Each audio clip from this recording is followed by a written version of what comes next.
Marker, Vacation Friends review, guys. Let's get right to it. Action! What's going on, Alamo City Movie Talk fans? I'm Ryan D. Ryan 680. I'm Angela, that cat at the end. And this is our review, ladies and gentlemen, of Vacation Friends. Let's get right to it. We're going to tell you if this movie is worth watching, which is creating a huge buzz. We're late to the party, but stay tuned, guys. Let's talk movies.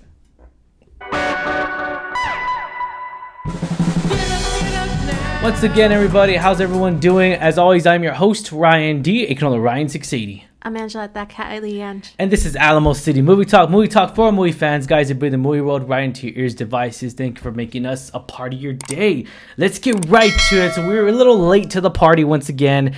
Vacation Friends. This is our review of Vacation Friends, ladies and gentlemen. And of course, long behold, the one person that stuck out, well, the two leads that really stuck out to me, of course, was John Cena, of course. And, of course, the co-star of Get Out. Lil Ray Howery? Lil Ray Howery, yeah. We're so bad at names. So sorry. Yeah. But we've seen him, again, in Get Out, a lot of other projects. So we were actually really excited to see we just saw him in Buddy and Free Guy. Yeah, so, and also the female co-stars, too. Yvonne Orji, I believe. Meredith Hagner. Yeah. They've also been in shows. I think one was Insecure and the other one Search Party. So they've been also in a lot of projects too. And so I was really excited to see this cast. Big name John Cena, Lil Ray Howery, big names. We know them. I was really curious. I didn't see anything going into this. Yeah, me neither. I didn't see any trailer. No trailer. Or nothing. So we kind of went into this fresh eyes, not knowing what to expect. Blind eyes. Yeah. So what were your initial thoughts on this film? I mean, this movie was really I didn't know what to expect. Once again, I really didn't see the intense. I've never seen John Cena act this intense in a while. And to certain situations, you feel like he's the most energetic person in this movie, man. It's just crazy. I love it. He reminds you a lot of myself, right? A little bit. Obviously not the build and the handsomeness of John Cena, but he really carries this movie. And that's the thing I loved about this movie so much, was that if it wasn't for John, just for me, personal preference, if it wasn't for John Cena and his acting skills in this film, being so intense he was, and being this is not my favorite cup of tea of a film, to be honest. I guess let me go out and say that. This isn't my favorite kind of film. But bets aside, I really love John Cena in this movie. I love the lead. I love the cast, really. I loved the whole cast in this film. I loved the couples interactions. I love the chemistry between each individual couples that are together, that are paired in this movie, because they really rely on each other in this movie a lot. And I see that. So I like that the two couples that we see in this. So it's Howery and Orji, I believe. They're a couple, and the guy in the couple would be described as very uptight, tense, stressed all the time. He has his own business, blue collar, and that's why they're on vacation. And then they so coincidentally meet the other couple, John Cena and Meredith Hagner, and they're like the complete opposites. Yeah, spontaneous, and they meet up in Mexico. And so they just chance meet up, and they befriend over this trip that they meet in.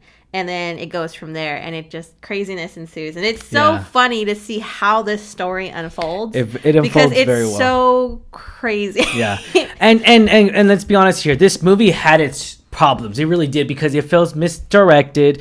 In the second and third act, you're just like, where is this movie going? Is this even going to make any sense? And once again, this isn't my kind of movie. This isn't my kind of comedy, because let's be honest here. They were throwing 1 cent jokes every other line, and and granted, I'm very picky when it comes to comedies. I very much am. So maybe you're not. Maybe you love this and enjoy this movie. But not to say I wasn't laughing, because I was laughing at very good points, at very good cocaine points. I was laughing at, and it's very the way. It's funny because I feel like they were just having a good old time and shooting a movie and really drinking their socks off and just having a good old time in Mexico. I just felt like this movie was just so... This felt like a lot of I don't know anything about the script or anything, but this felt like a lot of these people's humor. I felt like a lot of the humor and jabs and jokes that were inserted were natural from them instead of what's written in the script. We could be wrong, I don't know, but that's how I felt. I liked the jokes. Again, I'm not picky with comedies, but I liked the jokes. I thought it was funny. I was pleasantly surprised overall. The only thing for me, you mentioned problems. For me, the problem was it was very predictable. Yes. And I could predict the twist or the plot or whatever was going to happen before it happened. And so that for me, it was a bit of a downer, bummer. Yeah. But overall, I enjoyed the cast and I enjoyed the film. Definitely. And that's the thing, too, because once again, I'm going to say it again. For John Cena, the way he was acting in this movie, I feel like he carried this movie along with his co-star. I loved him in it. I'm not going to, I'm be honest. I loved him so much in it. All of them are so funny. Yeah. Like they make their own jokes especially his wife in there, because we do see Ron and Kayla in there, and they're so freaking hilarious, dude. They're just so obnoxious. You're so loud, they're so loud, and they're like you say, obnoxious and sorry for our cat. Yeah, she wants to be part of our review. But yeah, so it's just so funny because they're so loud and obnoxious, but everything happens good to them. Things work out for them, and it's so funny because I'm sure we know people like that in our real lives. You're like, how does everything work out for them? Exactly. It's funny. But yeah, overall I enjoyed it. I loved John Cena. I loved all the cast. Same here. Even some of the surprise faces. It was the mother-in-law. What was it? Played by Lynn Whitfield. Yes. Greenleaf, and other movies, So there's a couple people I recognized. Also Robert Wisdom in there too. Yeah, so great cast. I recognize a lot. The parents, I love the parents casting more, or I love the parents casting more. I feel like the parents' jokes were more. It's weird because so pretty much when the parents were joking, I loved it even more so than the actual. It was weird because it was just an old joke, and I just loved it because it really blended so much well in this movie. Again, though, this movie had a lot of problems, and which we'll go into rate. Was this the film that we deserved? I'm gonna say yes because it's just the time. It came straight to Hulu. I mean, it also to be fair, it has a really good message. It does. It has a very good message of don't forget to live in the moment now. And, exactly. That pertains to a lot of us, like me especially, everyone can, live more in definitely the moment. A huge distraction for Yeah. So, definitely. It's a film we deserve. Would you say... So, let's go... Wait, what? What would you say what your rating would be? Yeah, so, the rating, I'm going to give it a solid 6.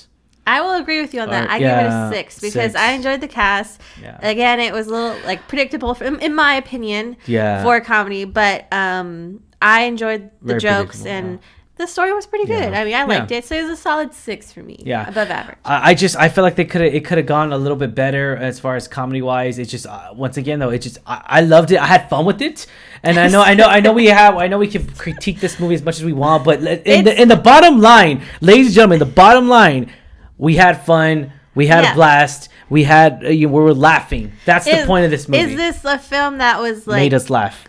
Oscar worthy? No. Hell no. But is it entertaining and fun? Why not? Absolutely. It is entertaining. Why not? So fun. I wouldn't say this is the best comedy of the year. No. I would not say that at all. Jeez. So don't take that out of context. We're not saying this is the best comedy of the year, but we're saying it's fun average. And entertaining. It's average. It will entertain you. Yeah. If you watch it. Oh yeah, you have a couple beers or a margarita, you will get entertained. Friends, family. Yeah, anyone. You'll definitely get entertained. Adults.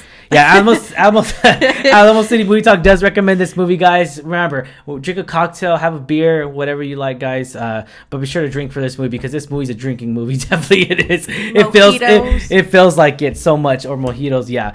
But once again, we do recommend this movie, guys. We recommend it with a beer or margarita or a cocktail. But yeah. All right, guys. Any final thoughts, Angela? Yeah, give it a try. It's definitely a goofy movie. It's definitely a goofy movie, man. If you were to explain the plot, not the Disney movie. It's out there in certain parts. You can tell, like I said, they had fun writing this. Probably had a lot of fun shooting this. So just give it a try. Let us know what you think. It's funny that you mentioned that because it's written by 1, 2, 3, 4, 5 people. So you could tell this movie's written by 5 individuals because. Once again, it just goes all over the place, but in the end, did it make me laugh? That's the whole point of a comedy, right? Does it make you laugh? I mean, yes, it had a lot of problems, and I was frustrated with it, but watching it a second time, I enjoyed it more. than I did the first. If that makes any sense, it's weird. I know that's weird for me to say that, because usually comedies like Neighbors, I hold Neighbors in a high accord. And not as good as Neighbors 2 ain't as good as Neighbors 1, but you know, I love Neighbors 1. I could talk about that all the time, all day, every day. But love Zac Efron. Yeah, I love Zac Efron. Great guy. Maybe I'll get to interview him one of these days. But yeah, one day, Zach, we're waiting one day, for you. One day. All right, guys. That's always I'm your host, Ryan D. aka Ryan 680. I'm Angela, that cat at the end. And this is Alamo City Movie Talk, guys. If you haven't already, hit that subscribe button, give us a thumbs up, you like a review, guys. Thank you for making us a part of your day. Stay tuned. We got more reviews coming out later this week, ladies and gentlemen. So be on the lookout for that. We got Cinderella coming out, and also we got that Victorious movie that I cannot remember. That I cannot remember. It's coming on Netflix. It has Victoria Justice in it, and we're so excited for it. Yeah, we're so excited for it. But so I'll put on comments down below what's the title of the movie. But yeah, hopefully everyone's doing a great week, having a great week, guys. And stay tuned. We got more movie reviews coming to you guys. Stay safe, San Antonio.